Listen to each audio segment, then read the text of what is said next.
I'm Tatum Skipper, and welcome to Real Florida Magazine. Welcome back here today on the beautiful campus of Florida Panhandle Technical College. Today talking about health. We have with us Karen Johnson, who's the director of the health department for the state of Florida in Washington and Holmes County. She wears two hats.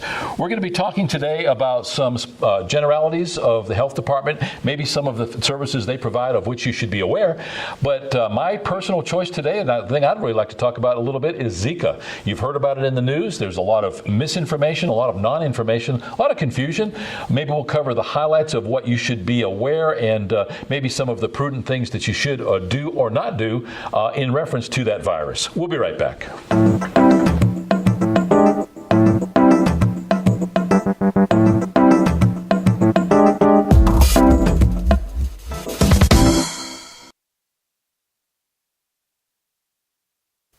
Welcome back. As mentioned, our guest today is Karen Johnson, Director of the Health Department. You actually administer both the Washington and the Holmes County Health Departments. How did that work out that way? Well, it was something that's come down over the years that they have gotten to where these smaller health departments have combined. You share administrators, you share business managers, share nursing directors, and it actually works out quite well because we share a lot of the services and a lot of staff that way. And it's a cost savings for us to do that. Yeah, it makes total sense, especially when you have, in this case, a couple of very large counties, but relatively small populations. I imagine when you get down into South Florida, speaking specifically of the health department within Florida, some of those large counties, they probably are specific to that county, I would imagine. Sure, yeah. Karen, for those viewers who have not met you before, or certainly not maybe on the show, although you've been on the show before, talk a little bit about Karen Johnson. How did you talk a little bit about your history and how you got involved in the current position in which you find yourself? Well, I've actually worked in public health for about 28 years now. Started out as I'm a registered nurse, a graduate of University of Florida.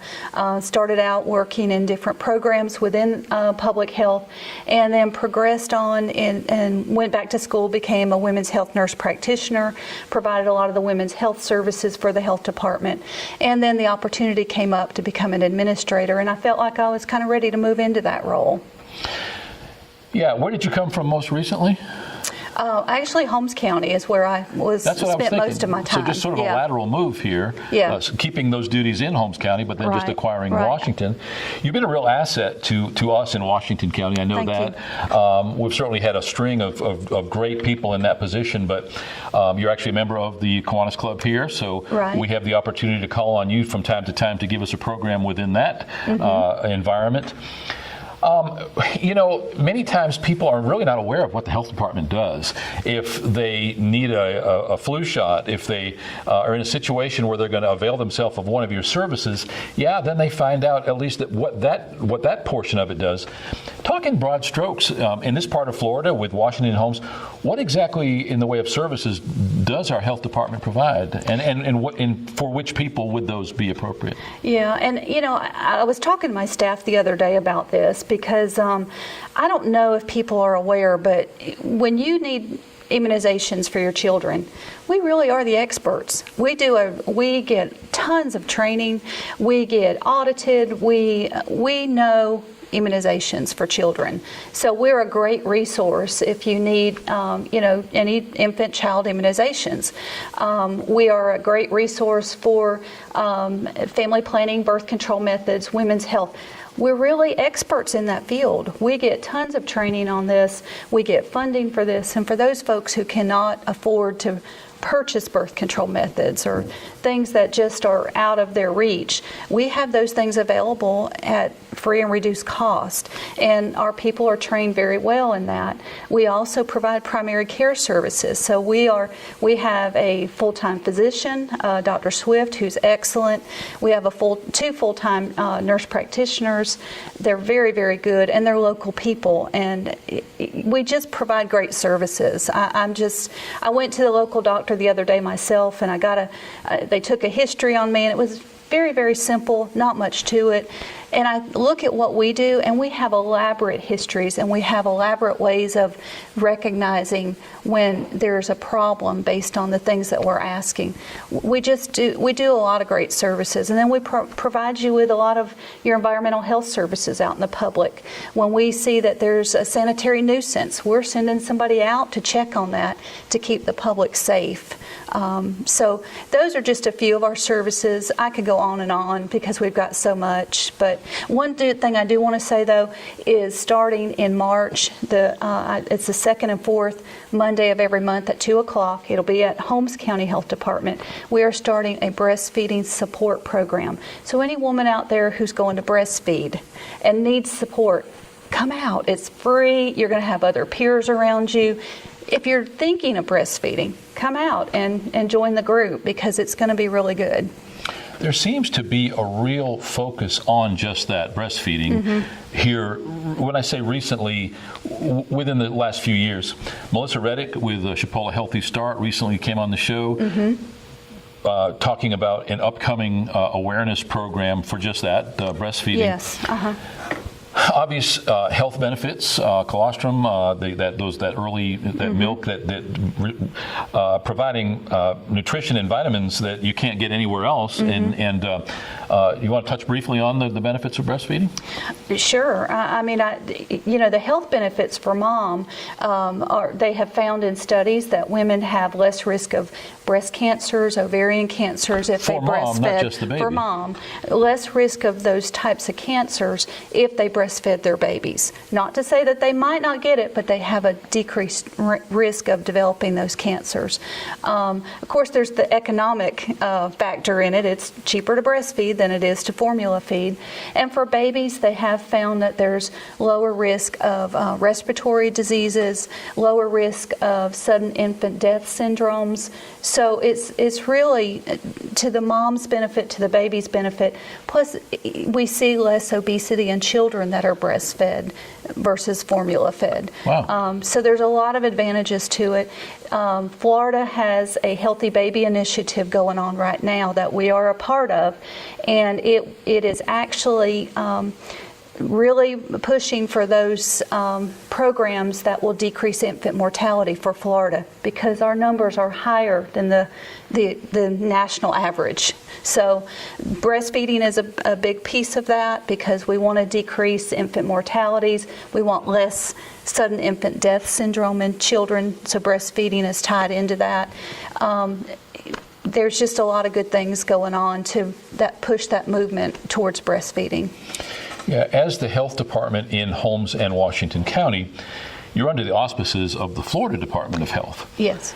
It makes total sense that larger state health organization has at its disposal many more resources, much more funding, much more lab study, research, so that you're the recipient of that entire 67 county area's worth of work here in Little Old Washington in Holmes County.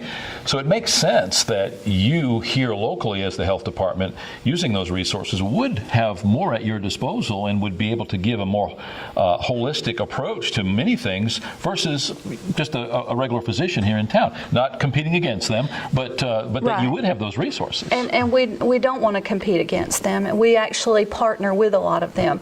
For instance, I just met with someone this morning that provides women's health care at a private provider's office, and I offer to do IUD training with them. If they want to learn how to put an IUD in, which is the intrauterine device for birth control, we train them, we'll work with them. So we partner with them as much as we can, because we don't want to be their competition. We want to be able to do things together. Just as they are going to help support our breastfeeding support program, we partner with them on different aspects and different things that we do in the community. The last time, and it's been a while, probably too long, but I know that you're very busy. The last time you came on the show, we talked about rabies and we talked about other issues. What I'd really like to touch on, even if just briefly, is the Zika virus. As I said in the intro to the show, I know that it's caused by mosquitoes and that it's a virus and that it's not good. And that's the sum total of my experience. As a resident in an area that has a lot of mosquitoes here in Northwest Florida, and has a lot of warm weather, has a lot of standing water, so a breeding ground for mosquitoes, one of our constant challenges. Of what should I be aware as it pertains to Zika virus and all that surrounds that? Mm-hmm. I think, talking about Zika virus, I just want to give you a little bit of history behind it.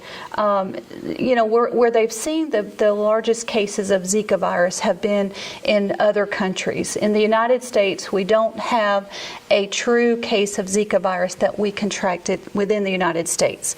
We do see cases that we have now that were travel related. For instance, Florida has 42 cases right now, but they were all travel related. So travel to Central and South America, Mexico, the Caribbean, Puerto Rico, there may be a few other countries, Africa, Asia, those sort of countries are where we're seeing more activity. Brazil's a big one.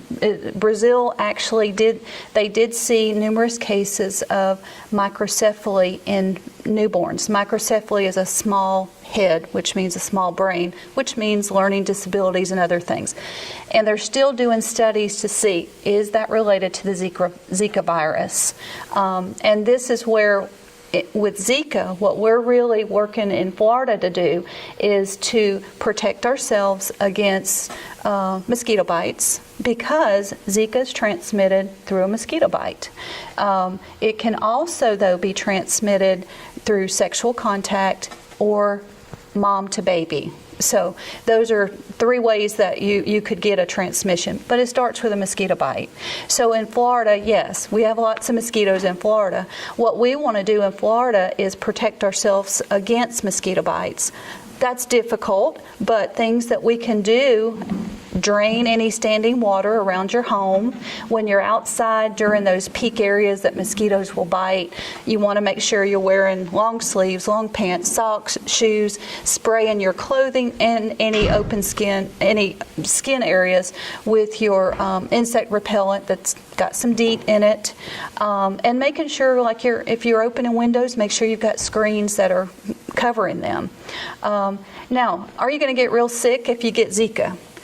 Probably not. 1 out of 5 people that have Zika get the symptoms, and it's usually a mild to moderate type illness. You don't see many deaths related to Zika, but you will find that symptoms would be, these are primary symptoms: rash, low-grade fever, joint aches. You might end up with some vomiting at some point and some redness of the eyes. Those are the most common things you're going to find. If you go to your doctor and you're showing these symptoms, they need to be calling the health department to say, we may have a potential case here, and then we can direct them on how do we do the testing, because we don't want to just assume someone has Zika. We want to confirm that it's a true case of it. So there are test kits available that CDC, sent to Florida for us to do testing on them. Last time you were on, again, as I mentioned, we spoke about rabies, right, and the incident in that case of rabies. Very few and far between, but when you get them, they're pretty serious, and you need to be able to deal with it. Any updates on what we're seeing in that direction? As far as rabies, we've had no cases of any human with rabies. Of course, we always are monitoring and watching those animals. If someone does have an animal bite, they really need to make sure that they're reporting that. That word needs to get back to us at the health department, so we can monitor that animal, or we can do some type of quarantine on the animal. We can get animal control involved to help us with that, because there are a lot of instances where an animal may have rabies, which then requires the person to have to get the rabies vaccines. Gotcha. And that protects them from developing rabies. If someone has any Zika questions, Zika-related issues, if they're concerned about their own health or symptoms they may be exhibiting, if they want to just find out more for their own personal edification, I know that you've got a hotline as well as a website. Those are on the screen right now, telephone number as well as a website. People can go there, find out more about Zika. Is that correct? Yes, that's right. Okay. If people want to find out more about the health department, if I'm in a certain situation where I'm a single mom, don't have a lot of money, and I've got a sick child, how do I find out what your services consist of and what I might avail myself of? Obviously, a phone number and a website as well.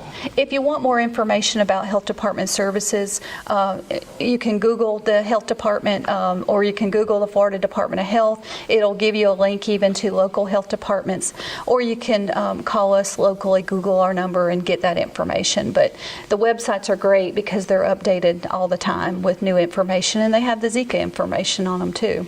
Yeah, huge resource right there alone. Even if you just want to know, if you just kind of a worrywart and you just want to be sure that everything is cool, I guess going to that site is going to give you all of that information. Right, yeah.